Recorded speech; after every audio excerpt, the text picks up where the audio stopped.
Okay, so here's my rather gorgeous Akai GX620. I've swapped out all of the dodgy Toshiba 2SC458 transistors. I can't remember exactly what it was I replaced them with right off the top of my head, but I will put it in the video description and where I got them from as well. Immediately after swapping out those transistors, the thing started to sound pretty sweet. It was awful at first. The 2SC458 transistors, they cause high levels of distortion, loud hissing noises and things like that. So if you buy one of these machines, I kind of recommend just swapping them out just as a matter of course, really. So anyway, with them swapped out, I noticed that the sound was still a little bit sort of dull, a bit boring, lacked a bit of sparkle, a bit of top end. And after doing some research, it read like it was the bias that needed adjusting. This is, all stuff that is new to me. This is stuff I've just learned just by doing, really. So anyway, yeah, I lowered the bias a bit, and that seems to have solved it. It sounds really rather amazing now. I'm not going to bother doing any kind of before and after video where I play music and stuff because YouTube will only ban it anyway. And I know I could set something up in the YouTube audio library or whatever, but I'm not going to. Just take it from me. This machine does sound damned good after having those transistors changed and having the bias changed on it. It honestly, it sounds marvelous.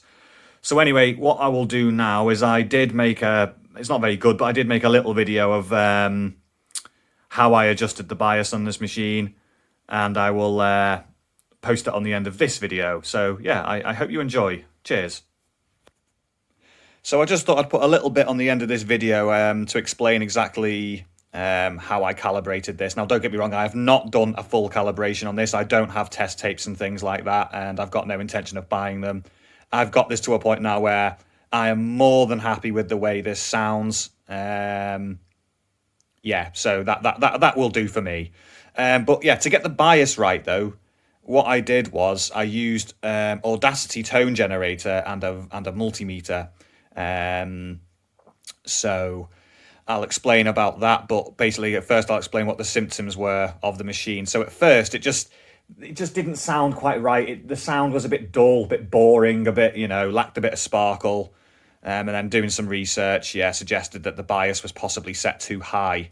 And it was. So the way I got that right, and like I said, this is not a scientific way of doing it. This was just using what I've got around the house, basically. So I used Audacity to generate some tones. So in Audacity, if you go to generate tone, you can choose what frequency you want, how long you want it for, and what amplitude. I've set the amplitude on this DAC that I've used to feed into the Akai. So what you've got to do is you have to set this tone off playing. So set it off playing, and then with a voltmeter, I measured what level I was getting out of here. Now you need 0 dBm, is it? You have to forgive me. This is not, I'm an IT guy. This is just a bit of a hobby. So yeah, it has to be set for 0 dBu or dBm or something like that. Anyway, essentially it translates to 0.775 volts or 0.775 volts or something like that. So with a voltmeter, I just measured the output and then adjusted the volume until I got somewhere near. I think I actually ended up with about 0.78 or something like that. But, like I said, it doesn't... This is just for me to have a play around with, basically. Anyway, so, yeah, once I got that right, I then hooked it into the Akai. And then what you've got to do is adjust the line level so that it reads 0 VU on here, and then crank your output all the way up. And once you've done that, what you should then get is, if you measure the voltage on the output, you should then also get 0 dB or 0.75 volts or whatever it is that you set it to. And if you don't, I guess you've got problems elsewhere. But if that matches the same, which it did on this machine, then happy days, basically. So then once you've confirmed that at least that's right, what you want to do is set your machine off recording. So set it off recording, flick it onto the tape source so that you're listening to the tape. Measure your frequency again. Again, I've fed in a 1 kilohertz tone. So measure your 1 kilohertz tone on the output, and you should get the exact same voltage as to what's going in. And then to see if your bias is right or wrong, you then want to feed in a higher tone. So you start off with a 1 kilohertz, then I fed in a 10 kilohertz tone. And what I noticed was I was losing a bit of voltage. So I think it went down from about 0.7 volts or 0.8 volts, whatever, somewhere in between. It went down to about 0.4.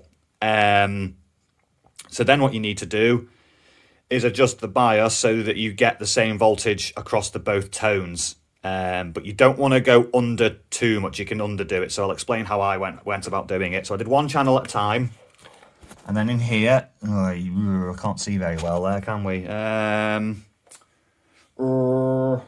me think. Can I do this? Will my phone let me put the torch on while I'm recording?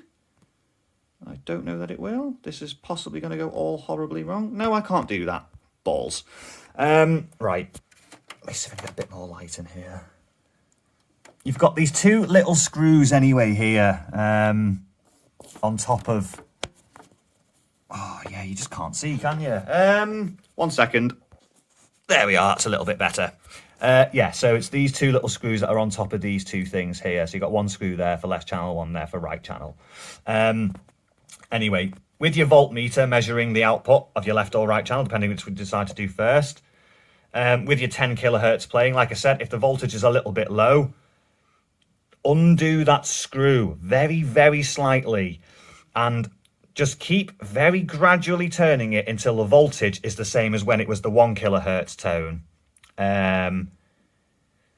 You'll get to a point where when you're relaxing it, the voltage will no longer go up anymore. So what you want to do is, if you get to that point, go back up on it until it starts to lose voltage again, and then slacken it off ever so slightly. So you want it just at the point where the voltage starts to drop, and then back, and then go back a little bit on that again.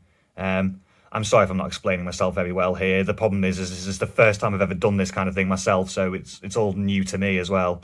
So basically what you're looking for, you want the same voltage on 1 kilohertz and you want it the same on 10 kilohertz as well.